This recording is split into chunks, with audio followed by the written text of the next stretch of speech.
Бројки со Наташа Мерсовска на Радио Слободна Македонија.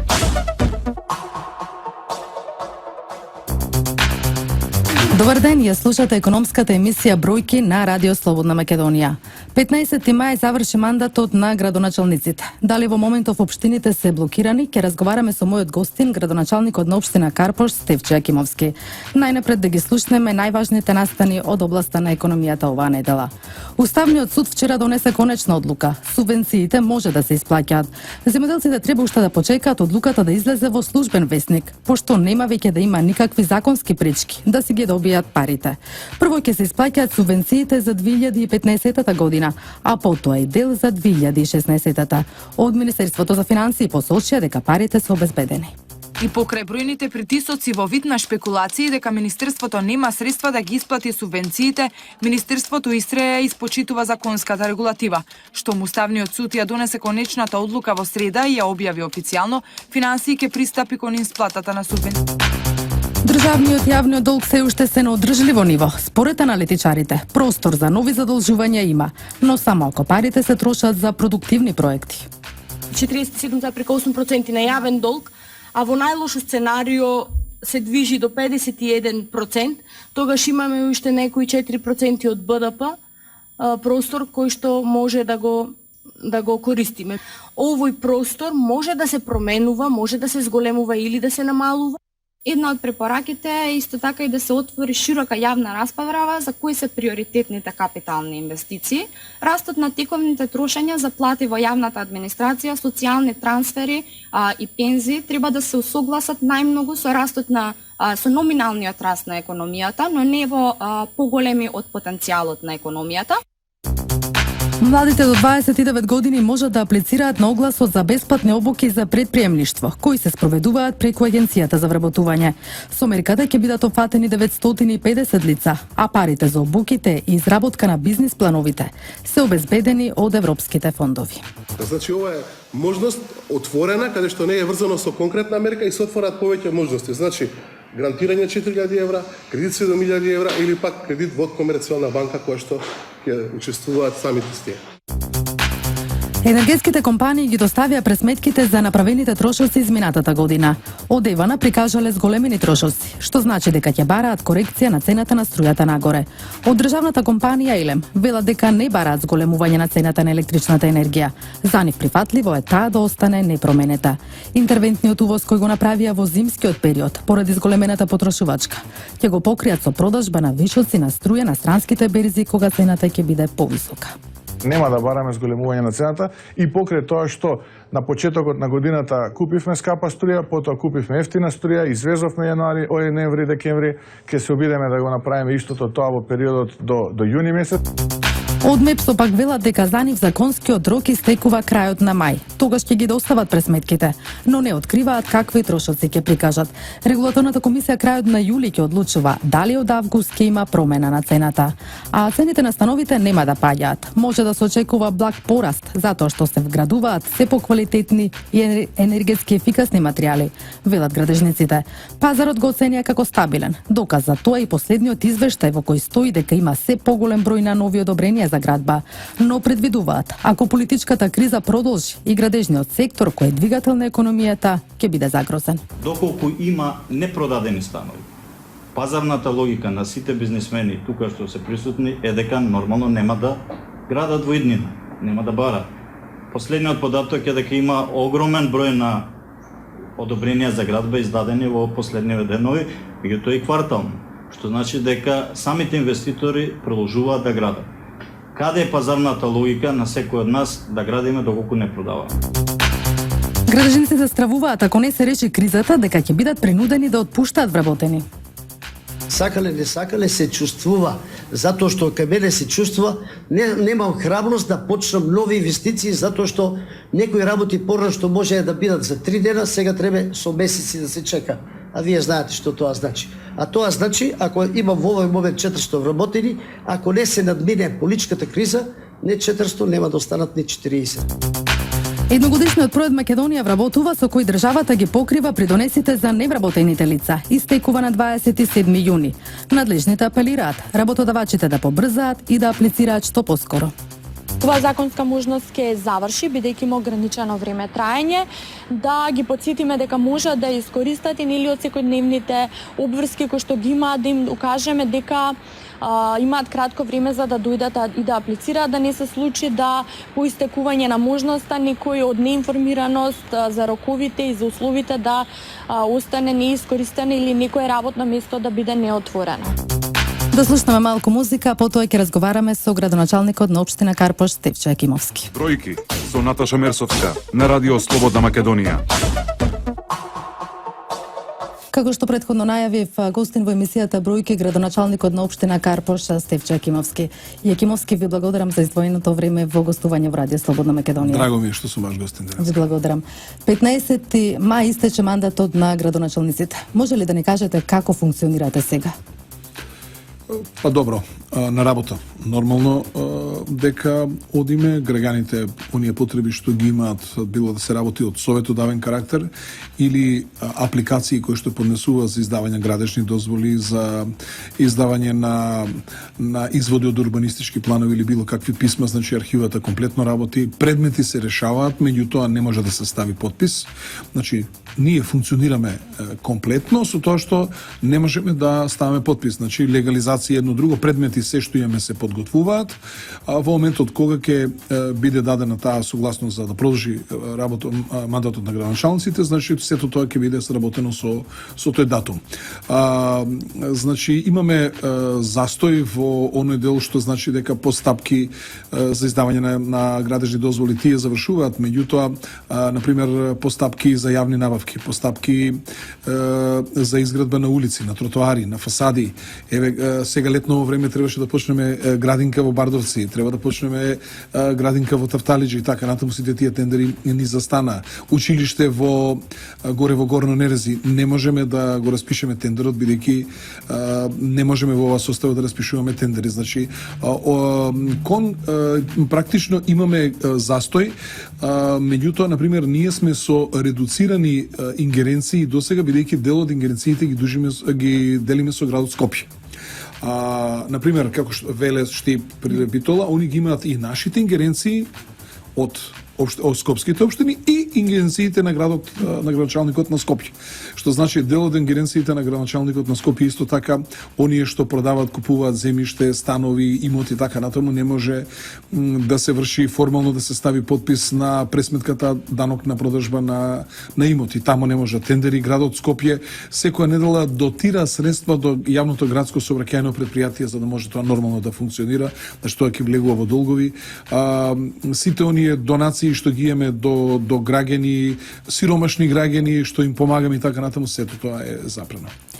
Кажавте дека не смеете да ставате подпис и дека сите подпишани документи ќе бидат невалидни. Со ова автоматски се стопира економската активност, што значи ако некој сака да купи стан, не може да го плати данокот. Не може да го плати не може да му биде пресметан данокот. Исто така, значи имаме застој издавање на градежните дозволи. Имаме ние веќе 7 месеца граѓани не може да оформи парцела. Не може да откупи земјиште заради распишаните избори од октомври па навака. Тоа е 7 месеца. И сметете вие дека 2 месеца минатата година кога беа распишани избори за април, па уште 2 за јуни, тоа се 4, 7, 11 месеца практично и кој ќе ги земе во обзир изборите 2014, ние градоначалниците од 4 годишен мандат практично една година цела имаме загубено токму во овие предизборни, изборни и политички превирања во Република Македонија. Дали се доведени во прашање платите на вработените?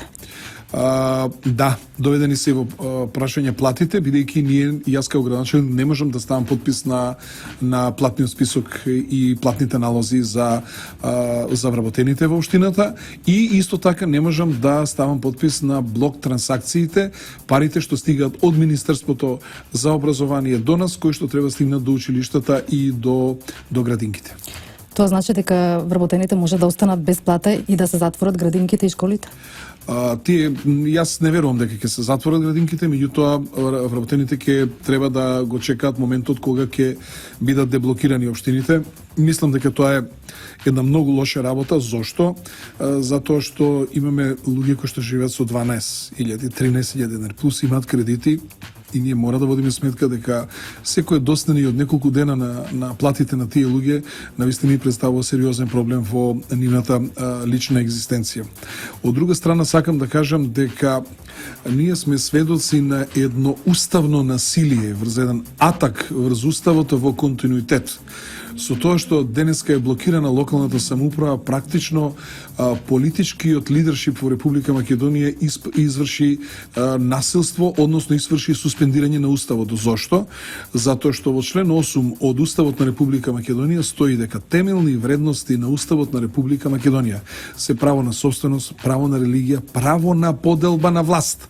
Тоа значи законодавна, извршна, судска, право на човекови права согласно меѓународни конвенции и други делови реди и вели и право на локална самоуправа. Значи, таа четврта власт ја одвојува од извршната, законодавната и судската, и дури во уставот имаме посебна глава за локална самоуправа, значи како четврта власт во државата ја издвојува законодавната, извршната и судската, и значи вие со ниеден акт не можете и не смеете да го попречите функционирањето на локалната самоуправа, односно не можете да го скратите правото на граѓаните да имаат локална самоуправа. И сега пластично тоа да го објаснам. Ако на 11 декември беа редовни избори, значи владата и истекол 4-годишниот мандат, и во меѓувреме не може да формираме влада, дали тоа значи дека владата автоматски, министрите им истекува мандатот и веќе никој не може да подпишува во министерствата и во владата и не функционира, имаме држава без влада?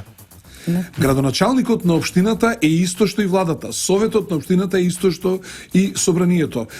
Значи, локалната самоуправа функционира, мора да функционира по аналогија на владата и на парламентот. Нашиот парламент е советот, значи премиерот на локалната самоуправа е градоначалникот.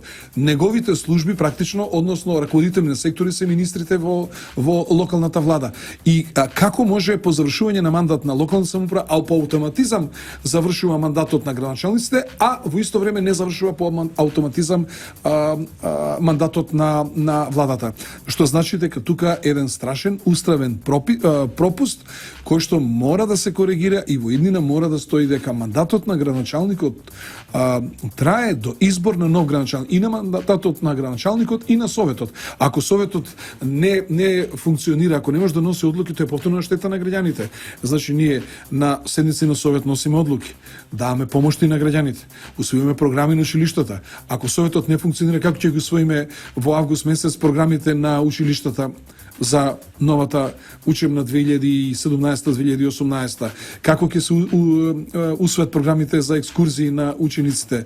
Ако сакаме да направиме ребаланс на буџетот, ако сакаме некоја измена во програмата, например, вие градите една улица, во која што улица во подземниот катастар не стои дека не знам, во подземниот катастар ви стои дека електриката, односно електричните инсталации се наоѓаат на длабочина од метар и пол, а таму ви излегуваат на длабочина од 60 сантима. За да тоа се дислоцира, вие мора да распишете нов тендер. Тоа значи дека треба да го ставите во програма, а вие тоа го немате во програма и значи не можете да направите измени и дополнување на програмата, не можете, улицата ќе ви остане раскопана и така ќе стоите. Значи се явуваат огромни практични проблеми во функционирањето на локалната самоуправа.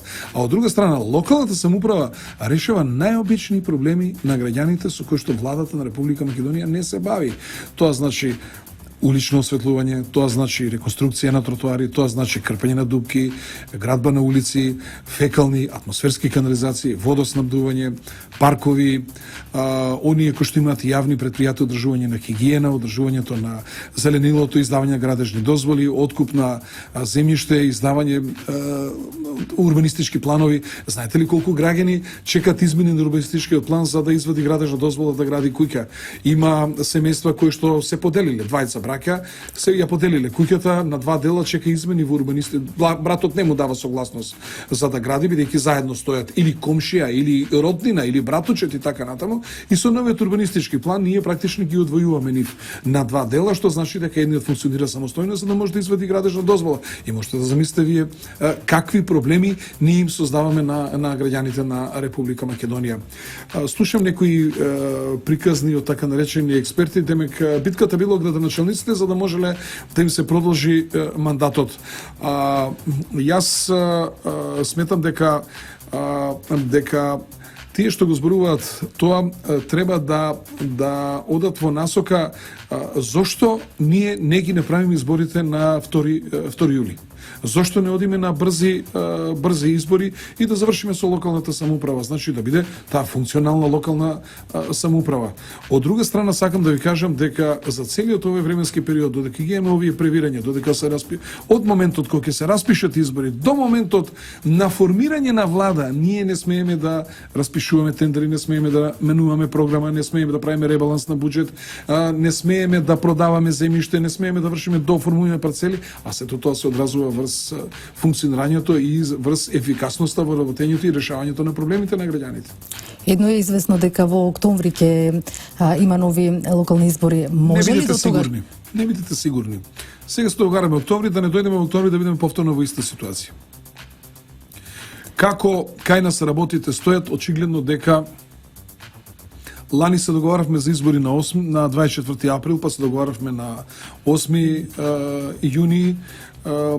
Така и сега беа договорени за 14 мај, гледате дека не ги распишавме изборите и сега очигледно дека имаме партии кои што сакаат да се одложат изборите, а од друга страна имаме партии кои што сакаат во зависност од тоа го мерат рейтингот која каква политичка партија. И сега ни се случува повторно иста ситуација како 2013 година.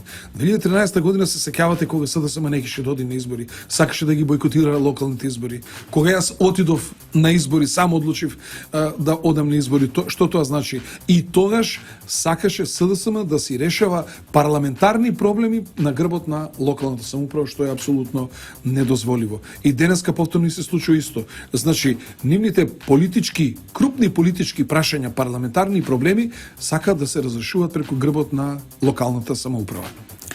Уставниот суд ја одби иницијативата за продолжување на мандатот на градоначалниците. Очекувате сега со формирање на нова влада и колкав е тој рок, колку време можат општините вака да функционираат? Општините вака не може да функционираат. Прво мора да разјасниме дека продолжувањето на мандатот на градоначалниците на советите не зависи од формирање на влада. Зависи од парламентот. Парламентарно мнозинство треба да се состане, да го смени изборниот законит и законот за локална самоуправа, кој е двотретински закон и работата се завршува тука.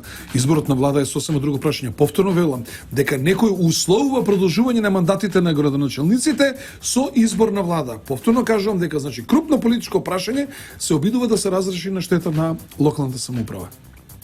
Каква врска имаат коцките, тротоарите, изградбата на вашата улица, водоснабдувањето и така натаму со тоа дали ќе има влада или не кога таа е работа на локална самоуправа. И практично сите тие работи треба да стојат затоа што види не можел некој да формира влада. Ова си е сосема друго прашање кое што е апсолутно независно од правото. Очекувате сега со формирање на парламентот до крајот на месецов да измените во изборниот законник да поминат? Да, очекувам. Мислам дека има расположение кај сите политички партии и таков луксус не смее никој да се дозволи и се ова, знаете, на граѓаните се уште лага им се чини, меѓутоа ај нека се случи ова доке 5-10 нека локалната администрација, училиштата и градинките и јавните предпријатија не земат плати, нека има 2 дена застој во градскиот превоз во Скопје, ќе видиме како ќе бидат реакциите од граѓаните, дали тоа ќе може да се издржи, па тоа нека потрае и до почетокот на јули да не се земе втора плата и да видиме дали каква ќе биде состојбата. Таков притисок апсолутно не може никој да издржи, нити пак сметам дека било кој одговорен субјект во Република Македонија може да се дозволи таков луксус и таков инает со народот. Ако се е стопирано, споменавте дека работа службите, кои предмети да ги информираме граѓаните се примаат сега во моментот? Значи, се што имаат апликација кон локалната самоуправа, ние го примаме. И предметот го работиме со тоа што ние, ако треба да се проследи до надлежна институција и така натаму, сето тоа го правиме. Меѓутоа, се што предизвика финансиски импликации или финалниот документ што треба да го добие граѓанинот, решение, одлука, прекин на постапка и така натаму, одговор на жалба, ние на тоа не можеме да ставиме подпис, затоа што на секој документ што се прави на крај градоначалникот мора да стави подпис. Во документот стои кој го изработил, кој го проверил и кој го одобрил и на крај стои подписот на градоначалникот. Значи, а сите овие претходни работат со овластување на градоначалникот. Јакимовски, овде предлагам да направиме мала музичка пауза, да ги слушнеме рекламите, па ќе продолжиме со разговорот. Бројки со Наташа Мерсовска на Радио Слободна Македонија. Гостин во емисијата Бројки градоначалникот на општина Карпош Стефче Јакимовски. Јакимовски, се очекува локални избори да се одржат во октомври. Ќе барате ли нов мандат? Она што го ветивме на граѓаните, дека нивните деца ќе имат бесплатни ужинки, дека ќе одиме со целосни реконструкции на улиците, тротоарите, дека нема да има место кое што ќе има септичка јама, дека ќе правиме нови фасади, замена на кровови, замена на лифтови и така натаму. Резултатите кои што ги имаме на терен ни дава за право да побараме нов мандат од граѓаните на општина Карпош. И општ впечаток е дека општина која што најмногу напредувала во изминативе 10 години, тоа е во цела Република Македонија, тоа е општина Карпош. И другата битна работа е што во изминатиот период добивме две вредни награди. Една е Климатската звезда и втората е наградата што ја добивме неодамна во Берлин. Награди за неработење и за немање резултати не се добиваат. Награди се добиваат само за резултати, што значи дека за нашите успеси и ефектите кои што ги имаат парите граѓаните што ги даваат во буџетот на локалната самоуправа, се веќе чуени и забележани не само во Република Македонија, туку и надвор од Република Македонија. И главната причина за што ги добиваме наградите, тоа се енергетските фасади, тоа се замената на крововите, тоа се замената на лифтовите, штедењето на енергија, натаму одржувањето на зеленилото, тоа што имаме досега насадено во општина Карпош над 10.500 дрва, над 10.500 дрва, одржувањето на парковите и така натаму. Сето тоа беше забележано од страна на представниците на одредени организации кои што ни ја доделија таа престижна награда. Во првиот случај Климатската звезда ја има добиено уште еден градоначалник од Европа, а втората награда која што ја имам добиено е само уште еден градоначалник од Саудиска Арабија, што значи дека тоа кажува во конкуренција, каква конкуренција сме успеле да ги добиеме тие награди. Кои ќе бидат вашите адути, со што може да се пофалите, што направивте за општината? Карпош и натаму мора да биде водечка општина во Република Македонија. Со што ќе се пофалиме? Со тоа што имаме најдобро уредени училишта, најдобро уредени градинки, најдобро уредени паркови, со тоа што граѓаните во општина Карпош возат по скрос нови улици. Ние веќе имаме од 14-10 местни заедници во кои што сите улици, сите рабници, сите тротоари се комплетно нови, кои што имаме комплетно ново осветлување. Планираме некаде до 2020 година да нема стара фасада, значи сите фасади да бидат термички изолирани фасади, значи да се штеди енергија во потрошувачката на општина Карпош, сите лифтови што ги имаме во општината да бидат реконструирани. Ние имаме згради кои што се и по 50 години стари, лифтовите ниту еднаш досега не биле реконструирани или не се набавени нови лифтови. Само да подсетам дека при реконструкцијата или набавката на лифтови општина Карпош учествува со 65% од средствата, 30% значи, вие сте единствената општина која што дава субвенции за... Да, единствена општина сме која даваме субвенција и за замена на азбестните кровови, и на индивидуалните и на колективните згради. Единствена општина која дава субвенции за изградба за реконструкција или набавка на лифтови. Единствена општина сме која што даваме субвенции за изградба на енергетски ефикасни објекти. Ако вие правите куќа или правите зграда и ако фасадата ви е енергетски ефикасна, ако прозорите се енергетски ефикасни, ако користите обновливи извори на енергија, ако користите штедливи потрошувачи на енергија, значи штедливи светилки, бойлери, соларна енергија сте вклучили така натаму, ви се враќа 20% од платените комунали, што значи дека на поголеми вложени средства, тоа се, например, на 10.000 евра дадени комунали, 2.000 евра да ви вратиме назад, практично штедливите светилки што ќе ги имате и штедливите потрошувачи, соларна енергија и така натаму, се тоа ви го враќа локалната самоуправа. Споменавте бесплатна ужинка за дечињата. Да, учениците до 5 оделени имаат бесплатна ужинка, нареднава година ќе бидат еден клас повеќе. Зошто сме го направиле така? Затоа што имаме пред да се воведе реонизацијата во училиштата, имаме ученици кои што учат во општина Карпош, а се жители на други општини, нормално дека средствата од граѓаните на општина Карпош не можеме да ги трошиме за поддршка на граѓани или ученици од други општини. И токму затоа е направена и таа реонизација, за да можеме повеќе средства од буџетот да издвојуваме за наши ученици, повеќе средства од буџетот да издвојуваме за реконструкција на училиштата. Целта ни е да се намали бројот на учениците по класовите, по оделенијата, да имаме отприлика од 24 до 28 ученици, со тоа да имаме поквалитетна настава, да има поголема дисциплина, повеќе знаење да влегува да се вооружуваат учениците и помалку да се оштетуваат материјалните средства и нормално кога имаме само наши ученици, дотациите што ќе бидат не само од Министерството за образование, туку и од општина Карпош ќе бидат многу поголеми во поддршка на учениците. Нашата цел е, значи некаде 2020 година граѓаните на општина Карпош да немат никаков трошок во училиштата, од набавка на учебни помагала, од облека, патики и се она што им потребно, од еднодневни, повеќедневни екскурзии, ужинки, целодневна настава со ручеци, така натаму, сето тоа да биде покриено од страна на локалната самоуправа. Зошто? Затоа што ние кога ќе завршиме со фасадите, завршиме со улиците, завршиме со тротоарите, канализациите и така натаму, средствата по тоа планираме да ги трошиме на нашите најмали жители. Значи, најмногу средства од буџетот во следниот мандат треба да одат токму на поддршка на нашите најмлади жители. Општината се грижи и за социјално ранливите категории на граѓани. Организирате бесплатни значи даваме донации и парични и во материјални средства за граѓани кои што се социјално загрозени, како и даваме финансиски средства за лица со посебни потреби.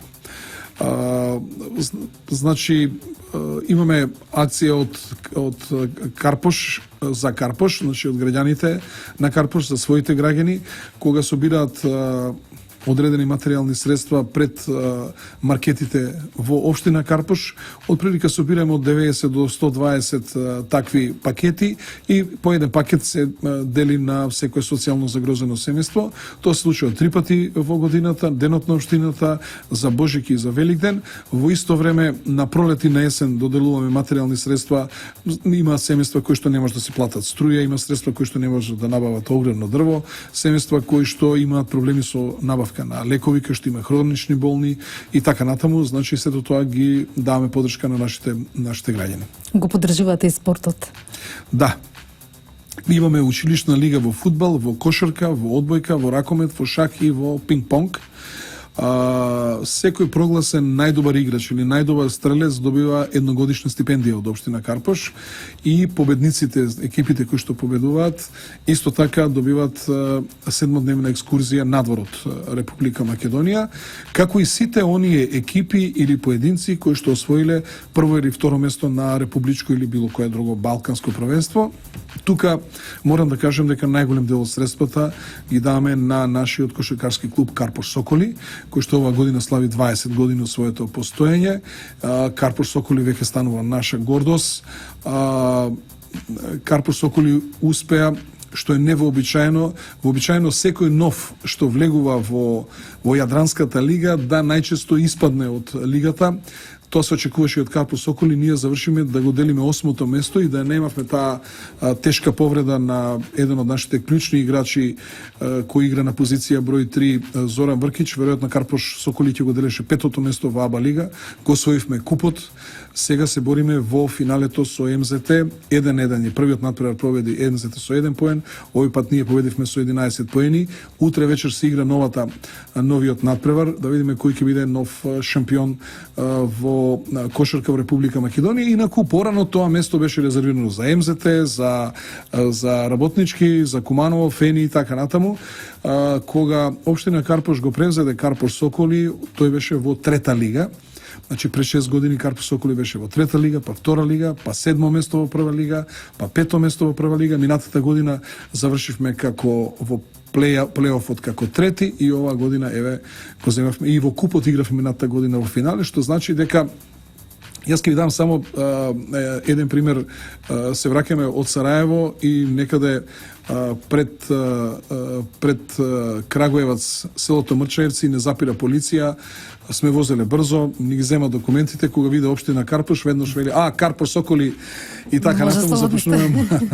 Така да лесно поминавме со полицијата. Ни се случува колешка наша која што оди на пат во Загреб, кога прашуваат од која општина, општина Карпуш, Карпуш Соколи, вие сте познати и така натаму. Така да и пријатели што имам низ поранешна Југославија, често пати знаат да ми пратат порака со честитки за победата на Соколи и така натаму. Сето тоа е афирмација на нашата општина. Моето последно прашање до вас, господине Кимовски, е кои ќе бидат идни приоритети на општината? Може ли да не откриете некои проекти кои што се планирани? Наш недовршен проект е гасификацијата на општина Карпуш, меѓутоа ние сме единствена општина која што имаме комплетен ревидиран проект за гасификација на општината, меѓутоа владата донесе закон со кој што на територија на град Скопје ќе има само едно предпријатие и таа тендерска постапка се уште не е завршена, што значи надвор од нашата моќ. Значи гасификацијата мора да биде на територија на општина Карпуш завршена. Следна работа е завршување на општинската зграда, решавање на проблеми секаде каде што има проблеми со паркирањето, значи решавање на проблеми со паркирањето во општината. Следниот мандат ќе се насочиме во тој дел. Завршување на енергетски ефикасните фасади. Значи наша цел е да граѓаните на општина Карпуш имаат помалку трошоци од секаков облик, помалку трошоци за децата во градинки, во училиштата, да немаат трошоци за паркирање на нивните возила, да ги намалат трошоците за отоплување и за ладење летно време на нивните објекти, да имаат помалку трошоци за замена на кровови и така натаму. Значи сето тоа е во насока на подигање на стандардот на граѓаните во општината. Со тоа што ние ќе направиме енергетски ефикасна фасада, тоа значи дека таа зграда веќе ликот е поубав, помалку средства ќе се дава за отоплување и за ладење, но во исто време вредноста на станот се качува за 50 до 100 евра. Значи сакаме да го зголемиме вредноста на имотот на граѓаните во Карпуш, инаку не знам дали знаете дека најскапи се кириите во општина Карпуш, значи се повисоки дури и од општина Центар. Господине Јакимовски, јас ви посакувам многу успех и ви благодарам уште еднаш за гостувањето во Радио Слободна Македонија. Благодарам. Овде завршува емисијата Бројки во продукција на Радио Слободна Македонија. Денеска 18 мај со мен уредник и водител Наташа Мерсовска и Далибор Зафировски техничка реализација. Имајте убав ден. Бројки со Наташа Мерсовска на Радио Слободна Македонија.